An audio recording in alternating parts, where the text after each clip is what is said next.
আর যারা আমরা নত্য বিধান জানি তাদের এই শব্দগুলোর বানান লিখতে গিয়ে কখনো ভুল হয় না, কিন্তু কথা হচ্ছে যারা আমরা নত্য বিধান সম্পর্কে জানি না তারা ছোট্ট একটি কৌশল অবলম্বন করার মাধ্যমে এই ভুলগুলো থেকে বেরিয়ে আসতে পারে। কিভাবে?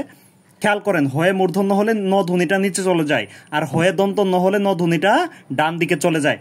এখন আসেন, যারা নত্য বিধান জানে না তারা এই বানানগুলো কিভাবে আয়ত্ত করবে। এই যুক্ত ব্যঞ্জনটা লিখার আগে খেয়াল করেন, এখানে কি একটা র ধ্বনি রয়েছে, এখানে কি একটা র ধ্বনি রয়েছে, এই যুক্ত ব্যঞ্জনের আগে কি একটা র ধ্বনি রয়েছে, খেয়াল করেন এখানেও একটা র ধ্বনি রয়েছে, এই যুক্ত ব্যঞ্জনের আগেও একটা র ধ্বনি রয়েছে।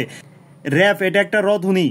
এই যুক্ত ব্যঞ্জনের আগে কি একটা র ধ্বনি রয়েছে, হ্যাঁ র ধ্বনি রয়েছে, এখানে র ধ্বনি রয়েছে, এখানে র ধ্বনি রয়েছে, এখানে র ধ্বনি রয়েছে। যেগুলাতে র ধ্বনি রয়েছে তারপরে কি হবে, হয়ে মূর্ধন্য হবে, আর মূর্ধন্য হলে সেটা নিচে চলে যাবে, হয়ে মূর্ধন্য হলে সেটা নিচে চলে যাবে।